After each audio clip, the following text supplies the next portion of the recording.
السلام عليكم، ازيكم يا بنات؟ عاملين ايه؟ يا رب تكونوا بألف خير. النهارده فيديو جديد. فيديو النهارده انا هبتدي كده انظم الحاجات اللي عندي، واشوف ايه الحاجات اللي ناقصه والحاجات اللي انا عايزه اشيلها واحط غيرها وكده. وانتوا كنتوا سالتوني كتير قوي على منظمات الميك اب والسكين كير بتاعتي، فانا قلت استغل الموقف كده وابتدي ان انا ارتب الحاجات معاكم، وفي نفس الوقت اقول لكم ايه الحاجات اللي عندي واشوف ايه الحاجات اللي انا محتاجه ان انا اخرجها وكده. فيلا بينا نبدا الفيديو. بس قبل ما نبدا الفيديو ما تنسوش تشتركوا في القناه وتفعلوا زر الجرس، ويلا بينا نبدا الفيديو.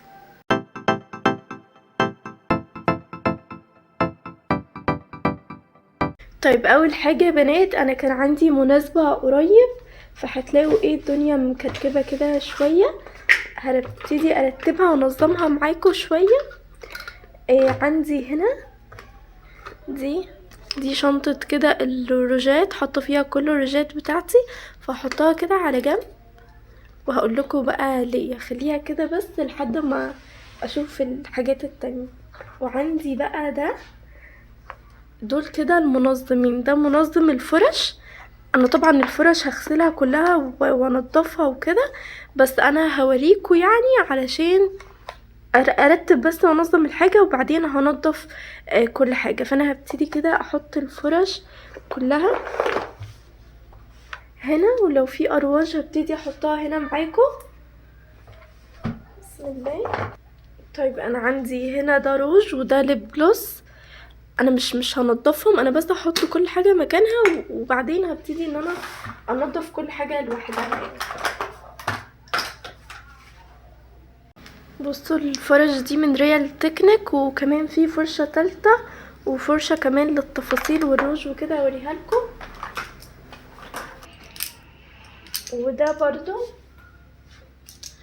وده برضو طقم كده يا بنات من زويفا، وده شكله كده.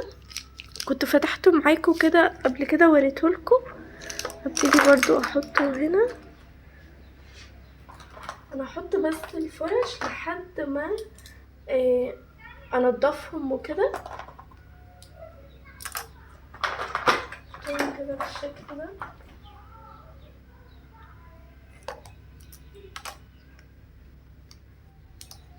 لحد بس ما اخلصه.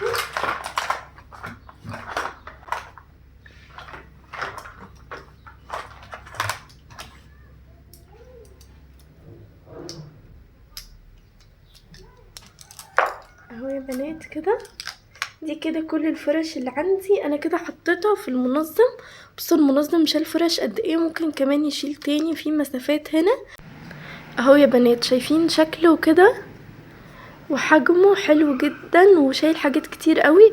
والدرجة دي نفس درجة الأوضة عندي، فبصراحة تحفة جدا. وبتتغسل، ممكن تحط في الغسالة وتتغسل، والخشب اللي فيها تحت ده القاعدة ما بيحصلوش اي حاجة خالص، ومش بيشرب مية ولا بيتقصف ولا اي حاجة. فبجد ده من احلى الحاجات اللي انا عملتها، بصراحة مبسوطة بيها.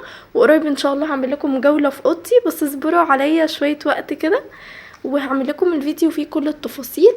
انا كده جمعت كل الفرش في المنظمات بتاعتي. هبتدي بقى اجمع الروجات كلها.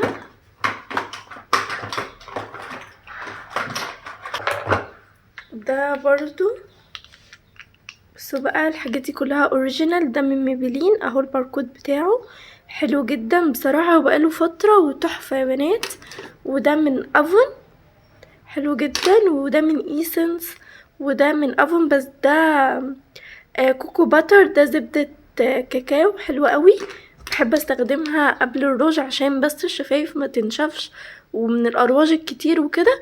وده ليب جلوس بس هو مش براند ولا حاجة، اسمه ساندرا، وده من هدى بيوتي، حلوين قوي. واصلا باقي روجات كلها جوه. فانا كده خلاص هحط دول كده على جنب واوريكم بقى الحاجات المنظمات الكبيرة وانظمها ازاي مع بعض. طيب يا بنات انا كان عندي مناسبة قريب، فانا تقريبا كنت مخرجة كل الميك اب بتاعي بره، كنت واخداه معايا وكده.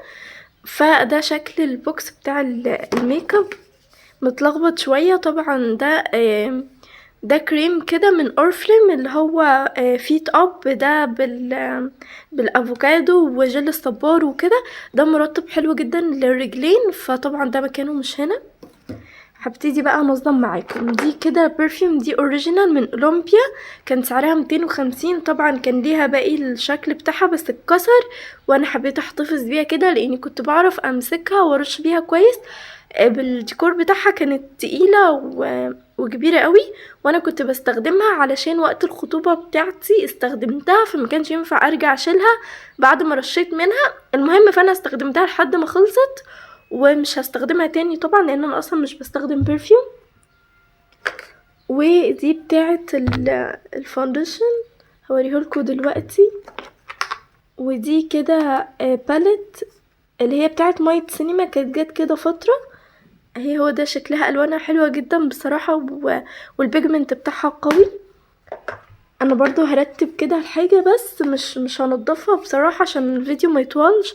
ده كده اصلا كان بلاشر نود، بس انا ساعات بستخدمه كبرونزر او حاجه، فانا بحبه برضو.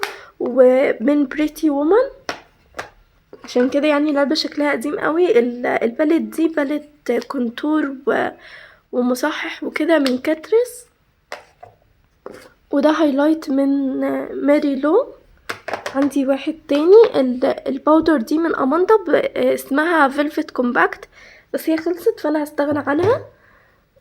وده الهدف بقى من الفيديو. طبعا دي كانت ماء ميسيلار من غارنيه، بس برضو بصوا خلاص يعني هي فيها كام نقطة فانا هستغنى عنها برضو. وده فاونديشن من ميبلين، هنضفه كل حاجة. انا اسفة على المنظر، بس انا محتاجة بس ان انا ارتب الحاجة وبعدين هاخد بالي منها. الفاونديشن ده برضو من ماك. كل الحاجات دي اوريجينال يا بنات، ما تستخدموش اي حاجة كوبي ولا هاي كوبي على وشكم، علشان ما طلعلكمش حبوب ويعمل لكم حفر ومشاكل انتوا في غنى عنها. ده كان ب850 جنيه من فترة كبيرة جدا، طبعا دلوقتي عدى بمراحل. ودي كده مسكرة برضو هنضف كل الحاجات دي. وده بلاشر من ساندي، الدرجة دي حلوة قوي بحبها. المرطب ده من موندو، انا ما بستخدمش غيره على وشي بصراحة، وبحبه جدا وعلى ايديا. ده غطا للسان بلوك اللي هو فارماسي ده.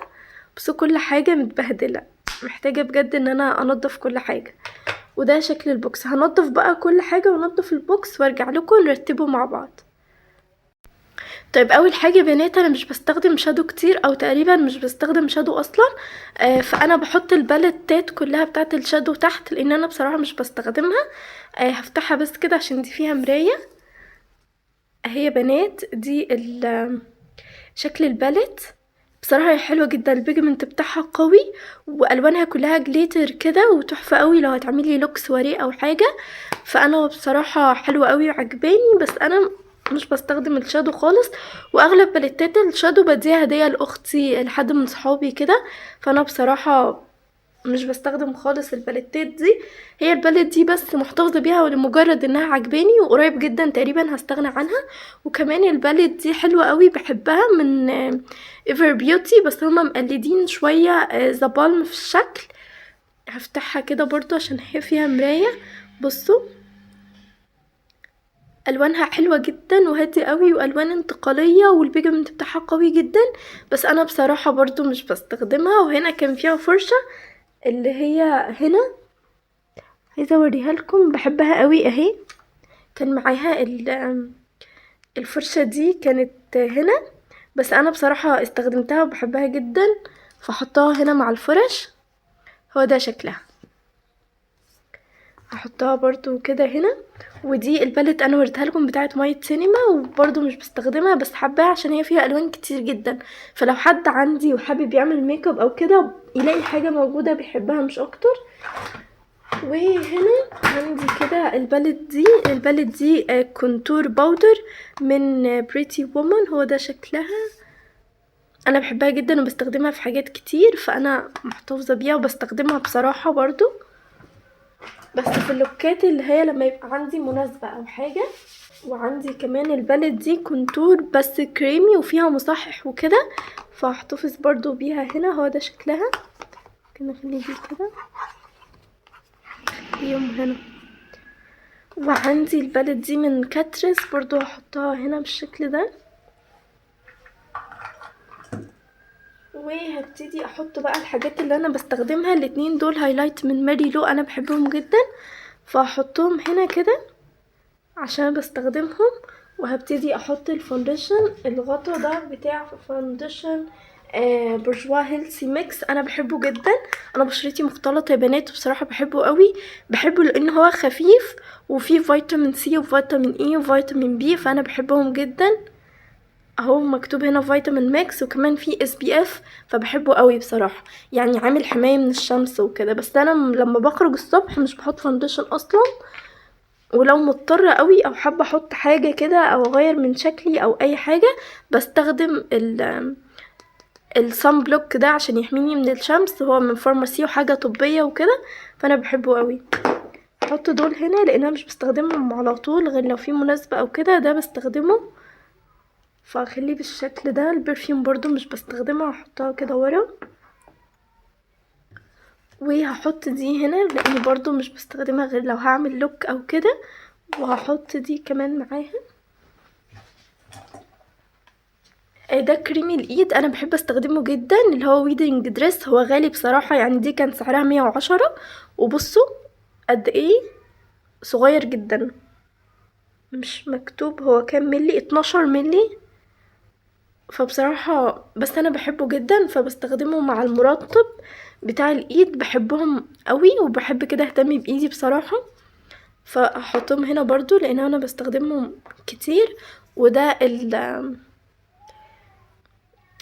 البرايمر بتاع ميبلين، فانا برضو بستخدمه بس وقت الميك اب بس، فبحطه هنا. وهبتدي احط دول كده بلاشر. ده بلاشر لوز باودر بلاشر من ماك، اهو دي الدرجة بتاعته. وده انا بستخدمه باستمرار من ان بصراحة انا بحبه وبحب الدرجة، فهحطه هنا. ودي بتاعة الحواجب من ان يا بنات، انا مبستخدمش غيرها. عايزة اجرب موضوع الماسكارا وكده، بس انا حاليا مش مهتمة قوي بالميك اب. يعني عارفين هو في اوقات كده بتيجي بتبقي مش مهتمة بانك تجربي حاجة جديدة او كده. وهبتدي احط الماسكارا اللي عندي. بصوا ده مرطب كده للشفايف، انا بحبه قوي بس انا مش هحطه هنا. هحطه برضو في العناية. بحب قوي ارطب كل حاجة، ارطب وشي وايديا والشفايف علشان ما تقشرش وتنشف، بيبقى شكلها وحش جدا يا بنات بجد لو ما اهتمتيش بالحاجات دي. الماسكارا دي مش براند ولا حاجة، بس انا بصراحة بحبها عشان الفرشة بتاعتها وبستخدمها كتير جدا. بصوا الفرشة بتاعتها بالنسبة لي وهمية. بصوا مش عارفه هي باينه ولا لا، بس انا بحبها جدا، فانا محتفظه بس بيها لان هي بتعمل فوليوم عالي. وبنضفها كل فتره على طول، يعني محتفظه بيها علشان خاطر الفرشه بس مش اكتر. فاحطها برضو هنا. ودي الماسكارا المفضله اللي انا تقريبا مش بستخدم غيرها، اللي هي زوان المزدوجه، بحبها قوي. ودي حلوه جدا من افون، بس محبتهاش قوي. برضو حبيت زوان بتاعت اورفلم اكتر. بس كده يا بنات انا كده استغنيت عن حاجات كتير قوي مش بحبها ومش محتاجاها، وحاجات خلصت وكده. فانا البوكس كده بالنسبه لي خلاص خلص.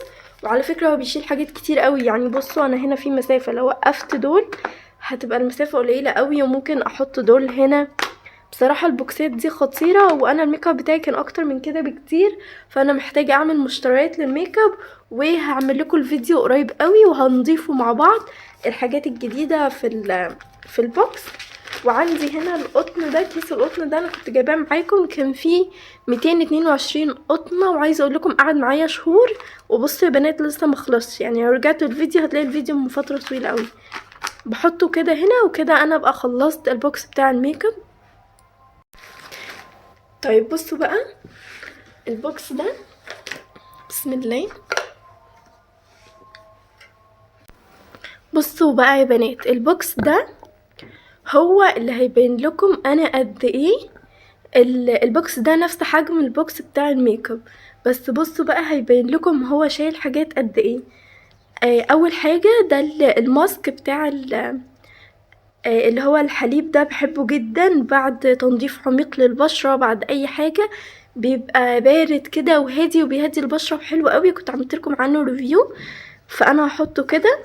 وده حمام الكريم من مينك اللي هو بالعسل والقمح وكده، بستخدمه كل فترة للشعر.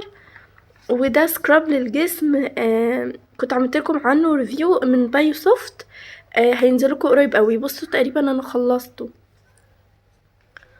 ودي فيها الشتات بتاعه الماسك، لما بيتحط في ماسك ميه رز، ماسك عسل وقهوه، اي حاجه بحطه فيه وبعد كده بفرده على وشي، فبحبه قوي. طبعا الكولاجين ما بستغناش عنه، بستخدمه كده كل فتره، بغير بينه وبين سيرم الدهب. ده كان خلص وجبته مره تانية، كنت عامله لكم عليه ريفيو من فتره طويله قوي. دي كده خلطة زيوت انا بستخدمها بصراحة وبحبها قوي، وهبقى اقول لكم بستخدمها في ايه وليه وعبارة عن ايه وكل حاجة. ده الكحول بحطه هنا علشان بعقم بيه. هقول لكم حاجة زي الفلامينجو كده، بعد ما اخلص بعقم بيها لو بعمل اي حاجة في وشي، برتب كده او بنضف او بهذب الحواجب، فعلى طول بستخدم الكحول، عشان كده حطاه هنا.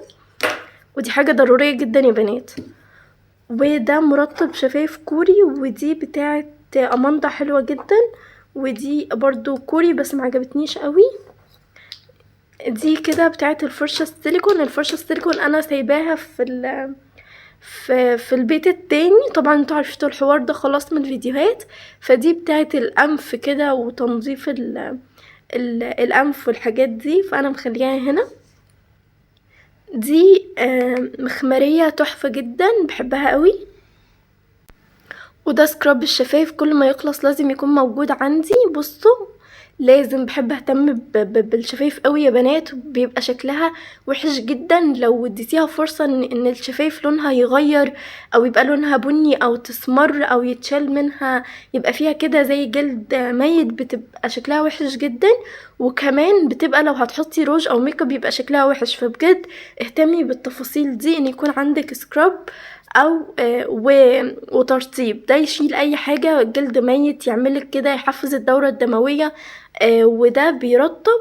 ولو انتي معندكيش او مش عايزة تجيبي ده، بحوالي 20-30 جنيه حبة سكر في البيت وعليهم حبة عسل، واعملي سكراب للشفايف. انا لما ده بيخلص وببقى مثلا مشتريتش او حابة اعمل او مضطرة او عايزة احط روج، او حاسة ان شفايفي كده شكلها مش لطيف او ناشفة او كده، حبة سكر في البيت وعليهم حبة عسل واعمليه، هيبقى حلو جدا.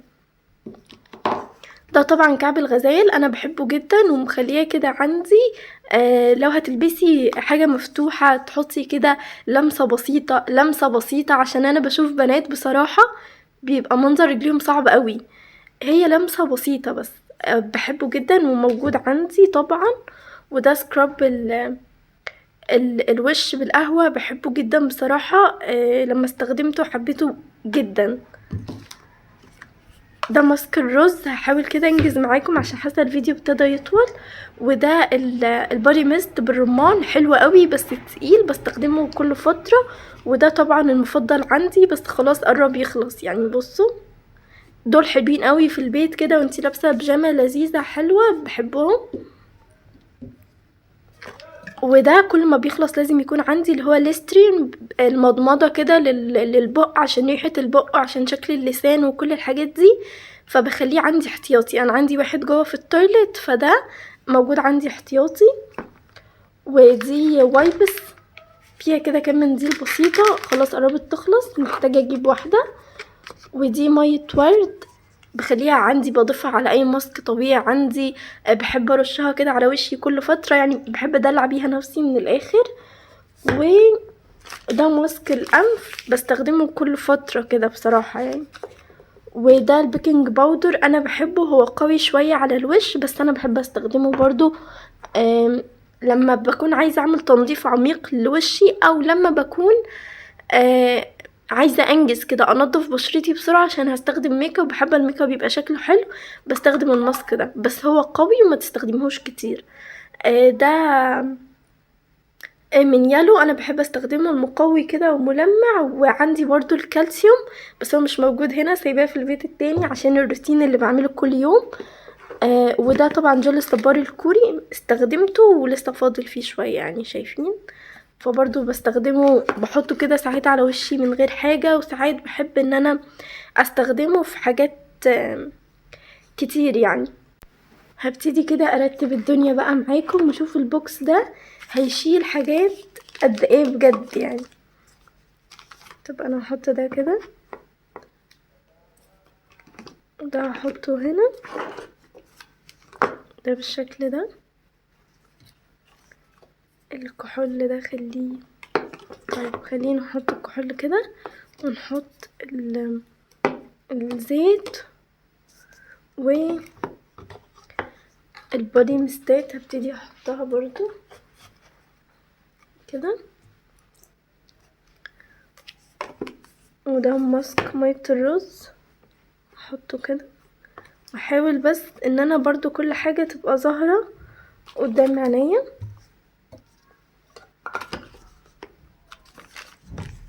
احط الحاجات دي علشان انا ببقى عارفة ان الحاجات الصغيرة دي موجودة قريبة مني كده. تمام. بصوا بقى احط ده كده اهو. وطبعا معطر الفم انا مش بستغنى عنه، كل ما بيخلص لازم اجيبه. انا بحس يا بناتي ان ريحة النفس دي حاجة مهمة، والنظافة الشخصية والحاجات دي بصراحة لازم نهتم بيها كويس جدا. ممكن احرك دول كده علشان انا بحب احط دي ورا، احطها كده هنا بالشكل ده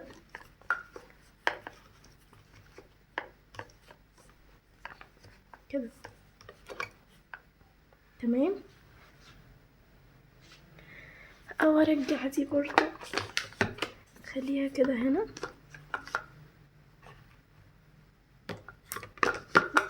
كده. وده كمان هبتدي احطه هنا وبس كده. بصوا يا بنات شايل حاجات قد ايه، وعلى فكرة ممكن احط عليه حاجات تانية. عايزة بس اقول لكم انا عندي كمان الكيس ده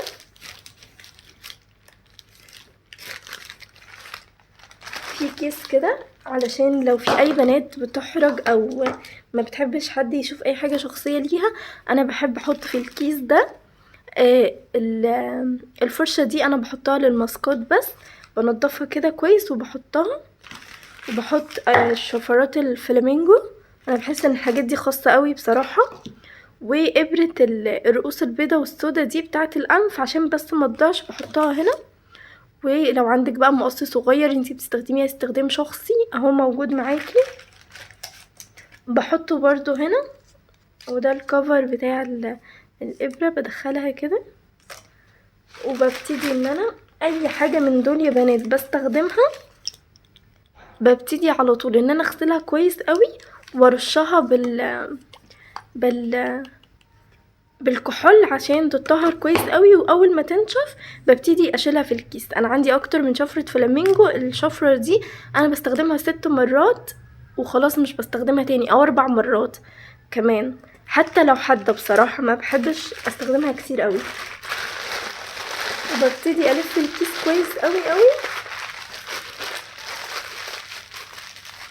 وبحطها برضو في البوكس بتاعي، وببقى عارفة الكيس ده فيه ايه وبستخدمه امتى وكل حاجة.